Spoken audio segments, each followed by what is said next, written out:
ठीक है, हमारे इस वीडियो का जो टॉपिक है वो है न्यूटन्स फार्मूला। और ये जो टॉपिक है न्यूटन्स फार्मूला, ये JEE main point of view से काफ़ी इंपॉर्टेंट टॉपिक है, क्योंकि रिसेंट ईयर्स में इस टॉपिक के जो क्वेश्चंस हैं उनके पूछे जाने की फ्रीक्वेंसी काफ़ी अच्छी रही है। ठीक है, तो ये हमारा काफ़ी इम्पॉर्टेंट टॉपिक है जेईई मेन का। ठीक है, अब न्यूटन्स फार्मूला कहता क्या है, ठीक, पहले वो समझ लेते हैं और फिर जो उसके क्वेश्चंस हैं उनकी प्रैक्टिस करते हैं। ठीक है, जो डिफरेंट टाइप के क्वेश्चंस अभी तक पूछे गए हैं उनकी प्रैक्टिस करेंगे अब। क्लियर? तो न्यूटन्स फार्मूला कहता क्या है कि इफ़ ax² + bx + c = 0, इसके रूट कौन है, अल्फा और बीटा, एंड एन का एक एक्सप्रेशन डिफाइन करके दिया है अपने को, जो कि कुछ इस तरीके से, नाम उसका बोल दिया pn, और अल्फ़ा की पावर n, बीटा की पावर n है, मतलब ये सेम नंबर n अल्फ़ा और बीटा की पावर में होना चाहिए। ठीक है, इसके साथ कोई भी दो नंबर मल्टीप्लाई हो रहे हैं, जैसे अल्फ़ा की पावर n के साथ k1 है, बीटा की पावर n के साथ k2 है। अब ये दोनों नंबर्स दोनों रियल हो, दोनों इमेजनरी हो, एक रियल एक इमेजनरी हो, फ़र्क नहीं पड़ता। न्यूटन्स फार्मूला कहता है क्या कि a टाइम्स जो लीडिंग कोफिशिएंट था, इसके साथ मैं pn मल्टीप्लाई करूँ, प्लस x का जो कोफिशिएंट था b, इसके साथ pn-1 मल्टीप्लाई करूँ।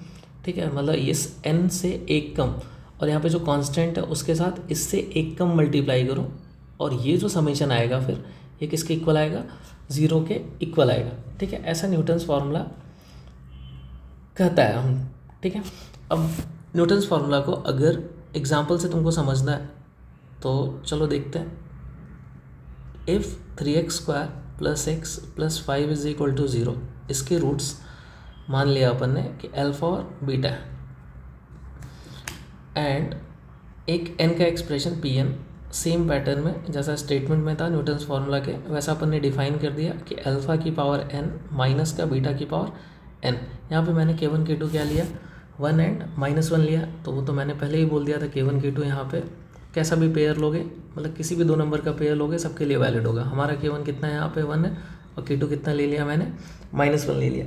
अच्छा, pn इस तरीके से दिखने का मतलब क्या है कि अगर मैंने pn को pn ऐसे डिफाइन किया तो इसका मतलब कहीं मुझे p12 लिखना होगा। अगर मैंने pn ऐसा बोला है तो इसका मतलब है अल्फ़ा की पावर 12 माइनस का बीटा की पावर 12। बहुत सिंपल सा, अगर मुझे p50 बोला जाए तो इसका मतलब होगा अल्फ़ा की पावर 50 माइनस का बीटा की पावर 50, इसका ये मतलब होता है। ठीक है, ये आई थिंक सबको समझ में आता होगा। तो pn अगर इस तरीके से डिफाइन है, देन अगर मैं इस क्वाड्रेटिक, देन हम अगर लीडिंग कोफिशिएंट उठाते हैं 3 और उसके साथ p, और यहाँ पे n की जगह जो भी मन में आए, जो नेचुरल नंबर तुम्हारे मन में आ रहा है, जैसे मेरे मन में आ रहा है 19 मैंने रख दिया, प्लस x के कोफिशिएंट 1, इसके साथ मैंने रख दिया p।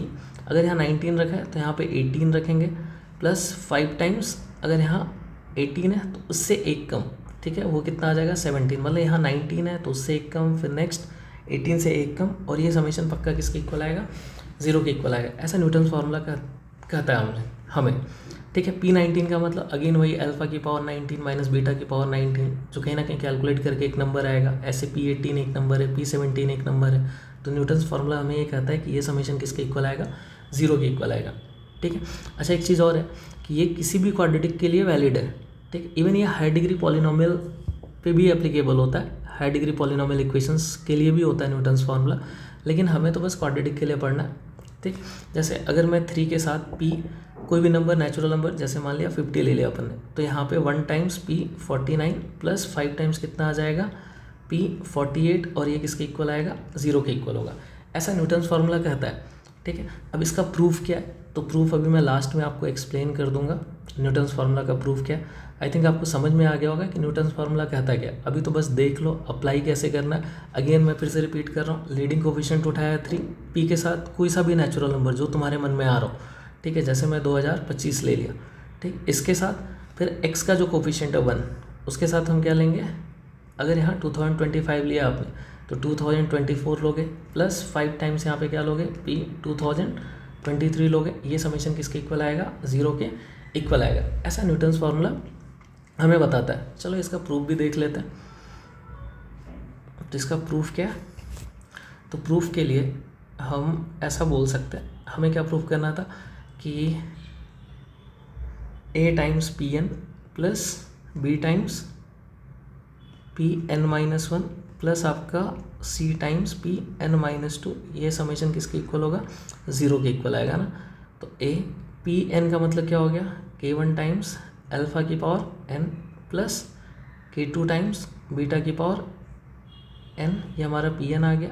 ऐसे सिमिलर तरीके से पी एन माइनस वन क्या होगा, अल्फ़ा की power n minus one, sorry यहाँ पे K1 भी आएगा, तो यहाँ पे आ गया K1 टाइम्स अल्फ़ा की power n minus one plus K2 times alpha की पावर एन माइनस टू, और प्लस सी के साथ क्या आ जाएगा, K1 अल्फ़ा की power n minus two plus K2 times आ जाएगा बीटा की पावर एन माइनस टू आ जाएगा। ठीक है, मैंने यहाँ पे गड़बड़ किया।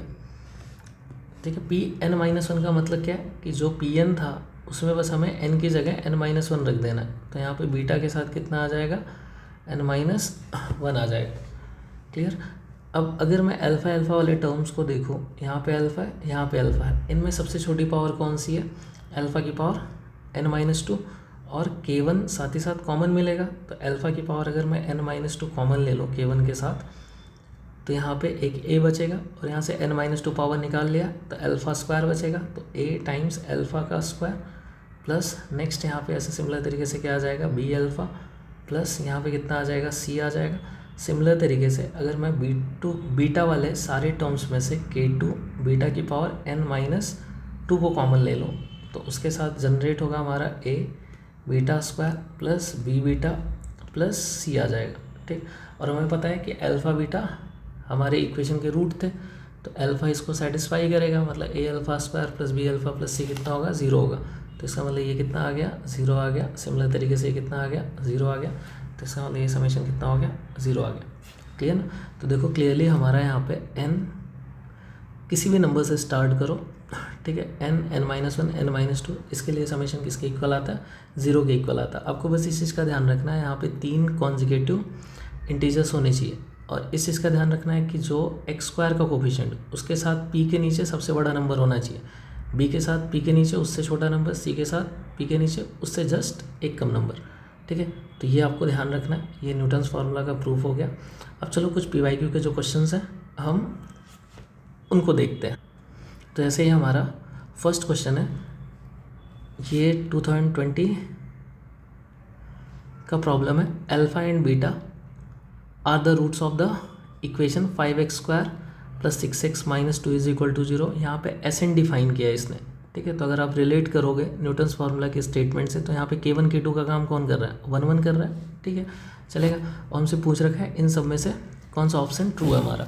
तो आप देखो सारे ऑप्शंस में 4 5 6 ऐसे 3 कॉन्जिक्यूटिव नेचुरल नंबर्स अपने को दिख रहे हैं ना। तो यहाँ पे हमें पता है 5 टाइम्स S6, सबसे बड़ा नंबर कौन सा दिख रहा है सारे ऑप्शंस में, 6 दिख रहा है S के नीचे, मतलब S का जो लोअर सब्स्टिट्यूट है। तो 5 टाइम्स S6 आएगा प्लस 6 टाइम्स S5 आएगा माइनस का 2 टाइम्स S4, ये किसके इक्वल आएगा, 0 के इक्वल आएगा।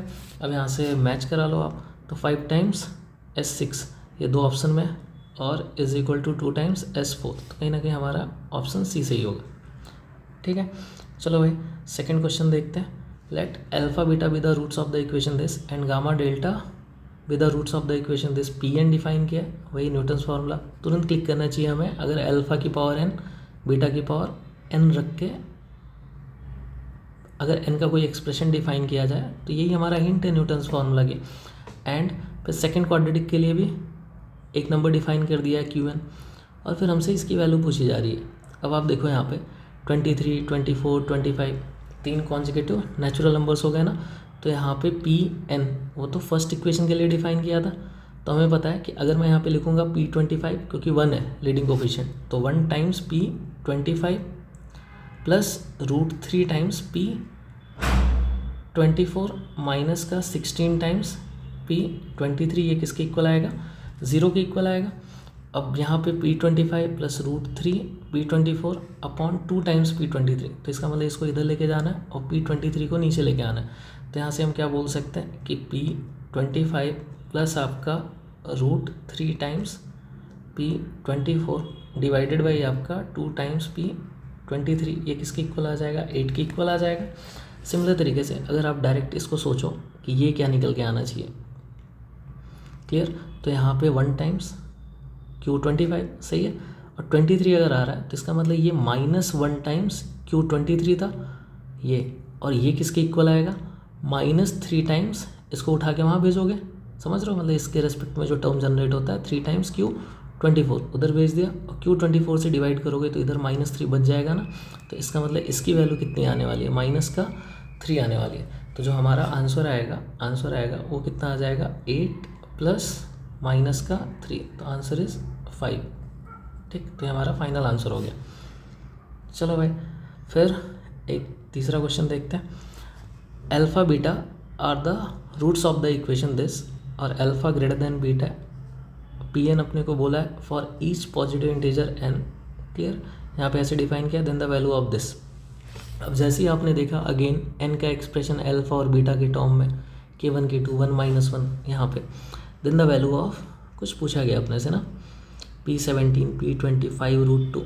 अब इंटरेस्टिंग चीज़ है, ये तो हिंट दे ही रहा है न्यूटन्स फार्मूला का, साथ ही साथ आप देखो ये जो 5√2 है वो भी बैठा हुआ है यहाँ पे।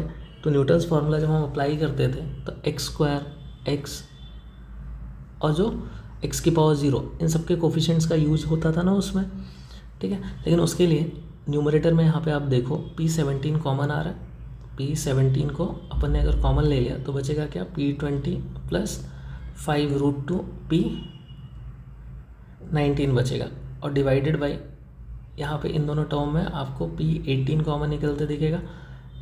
तो जो बचेगा यहाँ पे P19 प्लस आपका 5√2 P18 आएगा।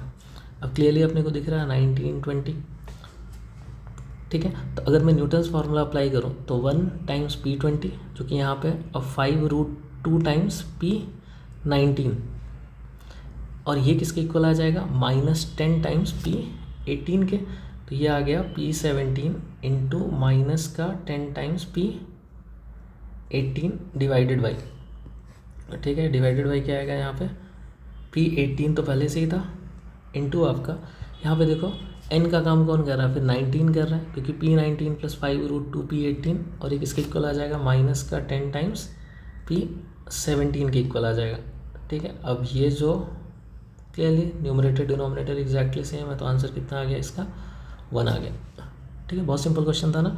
न्यूटन्स फार्मूला, अगर सोचो न्यूटन्स फार्मूला हमें नहीं पता रहता तो हम फिर अल्फ़ा की पावर 17 माइनस बीटा की पावर 17 इसको लिख रहे होते P17 को, उससे फिर अल्फ़ा की पावर 20 माइनस बीटा की पावर 20 लिख रहे होते, ठीक है ना।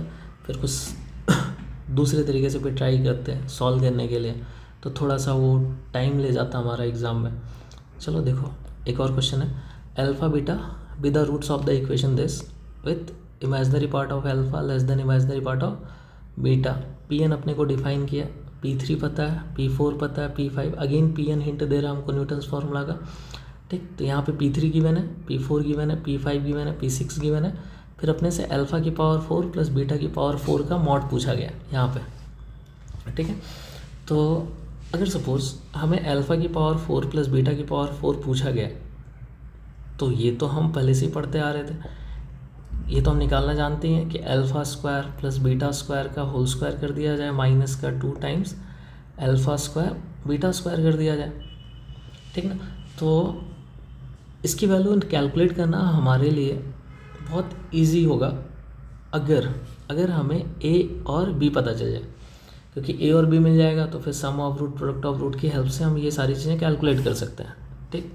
तो चलो देखते हैं कि किस तरीके से हम ए और बी निकालेंगे। यहाँ पे ए और बी फाइंड करने के लिए इन्होंने क्या किया, यहाँ पे P3 P4 P5 P6 दिया हुआ है, कैसे, तो चलो देखो ए और बी दो चीज़ें फाइंड करनी है, तो हम दो इक्वेशन बनाएंगे, और वो इक्वेशंस कैसे बनाएंगे, न्यूटन्स फार्मूला की हेल्प से। इस 1 के साथ जैसे x स्क्वायर का कोफिशिएंट क्या है 1, तो मैं 1 टाइम्स P5, जैसे यहाँ पे P3 P4 P5 P6 चार वैल्यूज़ गिवन है ना, तो एक बार ये 5 4 3 लेके न्यूटन फार्मूला लगाऊंगा तो एक इक्वेशन आ जाएगा, और एक बार 6 5 4 लेके न्यूटन फार्मूला लगाऊंगा तो एक सेकंड इक्वेशन जनरेट हो जाएगी, क्लियर ना। तो हमें पता है कि P5 1 टाइम्स P5, और P5 है कितना 11√7 आयोटा माइनस का a टाइम्स P5 अगर लिखा है इसके साथ 1 के साथ, तो यहाँ पे कितना रखना पड़ेगा P4, तो P4 नेगेटिव था तो a टाइम्स 3√7 आयोटा, नेक्स्ट कितना आएगा P4 के बाद माइनस बी टाइम्स P3, और P3 अपने को नेगेटिव दिख ही रहा है, तो plus 5 times B root 7 iota, ये किसके इक्वल आएगा, 0 के इक्वल आएगा। अब सब में रूट 7 आयोटा एग्जैक्टली हर एक टर्म में बैठा है, राइट साइड भेज दो उसको, तो ये कितना आ गया 3A plus 5B is equal to आ गया माइनस का 11 आ गया। ठीक है, ऐसे न्यूटन्स फार्मूला में P6 P5 P4 को लेके लगाऊँ तो अगेन A और B में एक इक्वेशन आ जाएगी, तो 1 टाइम्स P5 मतलब 45 रूट 7 आयोटा, फिर माइनस का A times P5 11 root 7 iota, फिर माइनस B टाइम्स P4, तो आ जाएगा प्लस का 3B रूट 7 आयोटा, और ये किसके इक्वल है, 0 के इक्वल है। रूट 7 आयोटा कैंसिल कर दिया, माइनस का 11A plus 3B is equal to कितना आ गया, माइनस का 45 आ गया। ठीक है, अब इस इक्वेशन में क्या किया, 11 मल्टीप्लाई कर दिया। ठीक है, मतलब जो फर्स्ट इक्वेशन है उसमें 11 मल्टीप्लाई कर दिया और सेकंड इक्वेशन में 3 मल्टीप्लाई कर दिया और ऐड कर देते हैं तो A कैंसिल हो जाएगा। ठीक, तो जब 11 मल्टीप्लाई करेंगे कितना होगा 55B और यहाँ से 9B तो जब सम करेंगे ये तो कैंसिल हो गया, 55 और 9 वो कितना आ जाएगा आपका 64B आ जाएगा, और राइट साइड में -121 और 45 का 3 टाइम्स। ठीक है, तो वो कितना आ जाएगा माइनस का 121, ये भी नेगेटिव ही है। ठीक, तो जब सम करोगे इसको तो प्लस का ये कितना आने वाला है 135 आने वाला है। ठीक, तो इनका जो समेशन आएगा 64B is equal to minus का ये आ गया 25 और 6 आ गया 256 आ गया। अब ये B निकल के आ रहा है हमारा कितना माइनस का 4, तो B की वैल्यू आ गई -4। B अगर -4 है तो फर्स्ट इक्वेशन में रख दो उठा के, तो ये आ गया -20, उधर जाएगा तो कितना आ गया वो 9, तो A की वैल्यू कितनी आगे जाएगी 3 आ जाएगी, तो A कितना निकल के आ गया 3 आ गया। ठीक है, अब अल्फ़ा बीटा जो ये बोल रखा है imaginary part of alpha less then imaginary part of beta, हमको ज़रूरत ही नहीं है, हमको तो अल्फ़ा की पावर 4 प्लस बीटा की पावर 4 का मॉड बताना। ठीक है, जो कि हमको पहले से ही पता है कि यार अल्फ़ा बीटा का सिमेट्रिक एक्सप्रेशन है, फ़र्क नहीं पड़ेगा ना। तो अल्फ़ा की पावर 4 प्लस बीटा की पावर 4 कैलकुलेट किया अपन ने, तो ये किसके इक्वल आएगा alpha square plus beta square का होल स्क्वायर माइनस का 2 times alpha square beta square. हमारी इक्वेशन क्या जनरेट हो गई, हमारी इक्वेशन बन चुकी है x का स्क्वायर माइनस का 3x और माइनस b, तो ये आ गया हमारा प्लस का 4 इज इक्वल टू 0, ये हमारी इक्वेशन थी। ठीक है, मतलब a और b की वैल्यू मैंने उठा के वहाँ पे रख दिया। अब हमें पता है alpha square plus beta square, इसको फिर से निकालना पड़ेगा हमें, अल्फ़ा प्लस बीटा का होल स्क्वायर तो आ जाएगा 9 माइनस का 2 अल्फ़ा बीटा तो वो 8, ये आ गया alpha square plus beta square और माइनस का 2 times alpha square beta square, तो मतलब ये प्रोडक्ट ऑफ रूट का स्क्वायर, तो ये कितना आ जाएगा 16 आ जाएगा 4 का स्क्वायर। और ये फाइनली हमको मिल रहा है 1 माइनस का 32 विच इज़ -31, लेकिन हमसे मॉड पूछा था तो हमारा जो आंसर आ जाएगा वो कितना आ जाएगा प्लस का 31 आ जाएगा। ठीक है, तो मुझे लगता है कि न्यूटन्स फार्मूला आप सभी को समझ में आ गया होगा। न्यूटन्स फार्मूला की स्टेटमेंट क्या है, एग्जैक्टली न्यूटन्स फार्मूला कहना क्या चाहता है अपने से, और उसके कुछ क्वेश्चन अपन ने देख लिया, जिसमें रिसेंट ईयर 2025 का भी क्वेश्चन अपन ने इंक्लूड किया था, और भी बहुत सारे क्वेश्चन हैं बट सेम पैटर्न के क्वेश्चन हैं। जैसे आपको ये टाइप के जो प्रॉब्लम है ना, जैसे फर्स्ट और सेकंड है, ऐसे बहुत सारे प्रॉब्लम्स आपको PYQ में मिल जाएंगे। ठीक है, तो ये था हमारा एक काफ़ी important topic Newton's formula J main point of view से क्वाड्रेटिक इक्वेशन चैप्टर का।